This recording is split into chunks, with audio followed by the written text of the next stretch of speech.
हमारा अगला क्वेश्चन भी बड़ा अच्छा सवाल है। Question number 19, page number 161। Question ये है, आप पढ़ सकते हैं अपनी बुक में कि ये कोई आदमी बैग लेके H height, capital H height ऊपर से एक्सीडेंटली गिर जाता है किसी जगह से।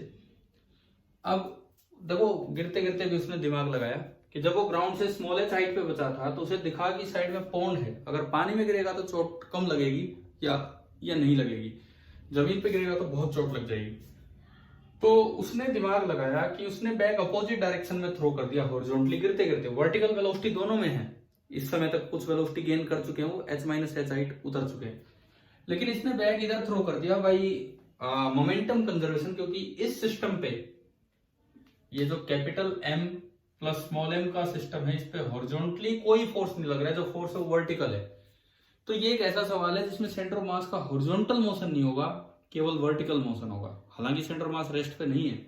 तो दो सवाल पूछे, एक तो कम से कम कितनी वेलोसिटी दे बैग को ताकि ये एक्स डिस्टेंस दूर जाके गिरे, सेफ गिरे, और दूसरी बात अगर ये जस्ट बचा है, मतलब यहां आया है, तो बैग कितनी दूर जाके गिरेगा। तो ये दो चीजें आपको कैलकुलेट करनी है इसमें।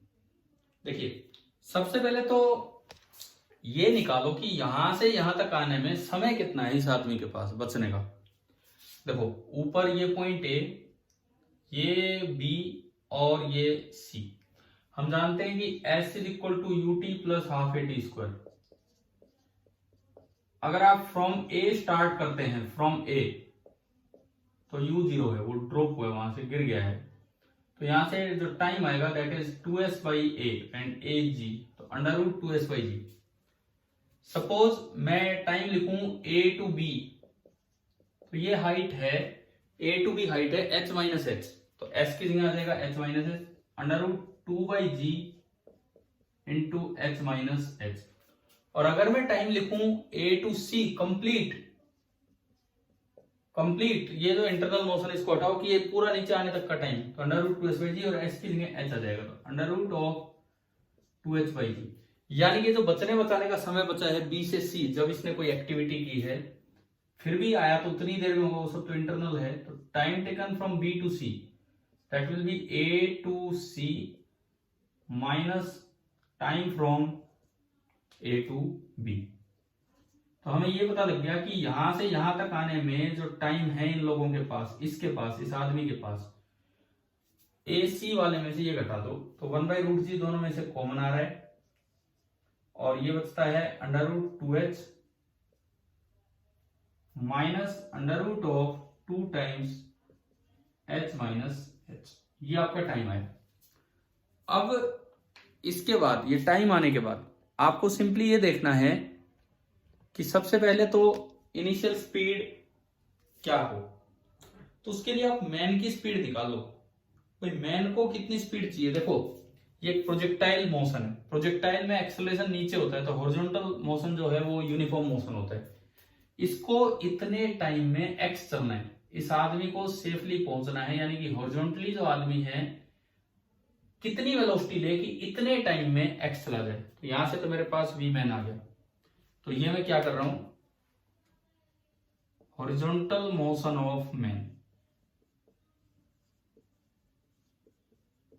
हॉरिजॉन्टल मोशन ऑफ मैन, मैंने इसकी इक्वेशन लगाई। हॉरिजॉन्टल मोशन ऑफ मैन की इक्वेशन बनेगी distance covered x is equal to v man जो मिली होगी into time taken, and time taken है दोनों के लिए नीचे आने का b से c। तो मेरे पास वेलोसिटी ऑफ मैन आ गई, horizontal velocity of man is coming out to be x upon t B C. अब आप प्रिंसिपल ऑफ मोमेंटम कंजर्वेशन लगा सकते हो, बैग जो इसने थ्रो किया है उससे जस्ट पहले और जस्ट बाद में। कैसे? सिस्टम आपने माना m प्लस एम, सिस्टम आपने माना m प्लस एम, और इस सिस्टम पे no horizontal external force, no external horizontal force. इसका मतलब क्या है, मैं एक बार क्वेश्चन मिटा के इधर करके दिखाता हूं आपको ताकि कुछ जगह बने। देखिए, नो हॉरिजॉन्टल एक्सटर्नल फोर्स, उसको मैं ऊपर कंटिन्यू कर रहा हूं। इसका मतलब P इनिशियल सिस्टम का हॉरिजॉन्टल बराबर P फाइनल। इनिशियल कब? बैग फेंकने से जस्ट पहले सिस्टम केवल वर्टिकल आ रहा था तो हॉरिजॉन्टल मोमेंटम इज 0। बैग फेंकने के जस्ट बाद आप एक डायरेक्शन को पॉजिटिव ले लो, मान लो मैंने आगे वाली डायरेक्शन को पॉजिटिव बोल दिया, this is the positive direction, तो बाद में लिखा जाएगा momentum m into v man minus small m into v bag. तो अगर मैं यहां से निकालूं small m into v bag इधर आ गया, that is equal to capital M into v man, और वी मैन अभी अभी मैंने पता किया था x अपॉन TBC, तो यहां से small m into v bag that is equal to capital M into x upon time taken from B to C, और मेरे पास वेलोसिटी ऑफ बैग आ गई है capital M into x upon small m into time taken from B to C, and time taken from B to C ये लिखा हुआ board पे हमने अभी निकाला था, तो अगर मैं उसको पुट करूं तो वेलोसिटी आ गई capital M upon small m into x, time taken में ये 1/g, जी रूट में था, सॉरी यहाँ पे अंडर रूट में है g, तो दिस इज 1/√g, दोनों में से जो कॉमन आया तो ये ऊपर चला जाएगा, रूट जी तो चला गया ऊपर, नीचे वो बचा, नीचे बचा under root of 2 capital H minus under root of 2 into H minus H। तो जो भी गिवन क्वांटिटीज थी उनकी टर्म्स में मुझे ये पता लग गया कि मुझे बैग को कम से कम कितनी वेलोसिटी मुझे बैग को देनी पड़ेगी ताकि मैं, मतलब वो आदमी सेफली उधर लैंड कर सके। ध्यान दो, आप देखो क्या किया हमने, पहले तो इसका एक टाइम देखा काइनेमेटिक से, सिंपल पूरा टाइम और इधर का टाइम घटा के, फिर इसको सेफली पहुंचाने के लिए प्रोजेक्टाइल मोशन का सहारा लिया, और प्रोजेक्टाइल भी क्या, हॉरिजॉन्टल मोशन में तो यूनिफॉर्म मोशन है हॉरिजॉन्टल साइड में, उससे इसकी वेलोसिटी निकाल ली उस टाइम का और इस एक्स का यूज करके, फिर मोमेंटम कंजर्वेशन लगा के ये सिस्टम यहां लिखा मैंने, और उससे हमने वी बैग निकाल दिया और वो ही आ गया टाइम का यूज करके। अब दूसरी चीज और है distance of landing of bag, कि जिस वक्त आप एक्स गए तो बैग कहां गया। अब इसमें फिर सेंटर ऑफ मास का कॉन्सेप्ट यूज हो जाएगा। कैसे? ये आपका फर्स्ट पार्ट हो गया, मैं इसको हटा रहा हूं। इसके बाद देखिए कैसे सेंटर ऑफ मास का कॉन्सेप्ट यूज होगा वो आप समझिए। भाई सिस्टम पे कोई हॉरिजॉन्टल फोर्स नहीं है और सेंटर ऑफ मास में कोई हॉरिजॉन्टल मोशन नहीं है, इसका मतलब एफ एक्सटर्नल हॉरिजॉन्टल इज 0 और centre of mass initially horizontally rest पे था। इसका ये मतलब है कि centre of mass will remain at rest horizontally, vertically चल रहा होगा लेकिन हॉरिजॉन्टली वो रेस्ट पे ही रहेगा। तो ये यहीं आना है, ये यहीं आना है सेंटर ऑफ मास यहां पे।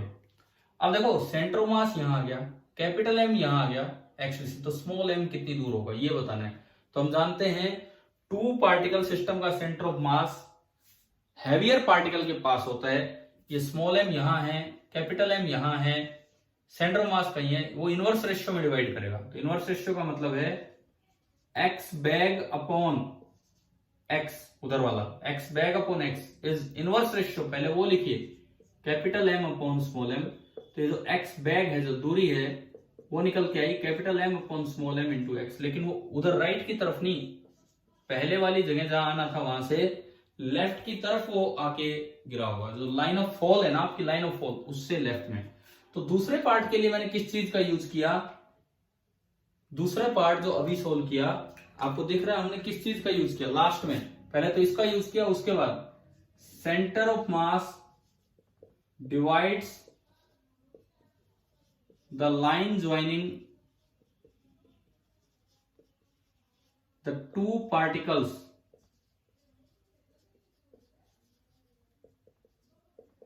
in inverse ratio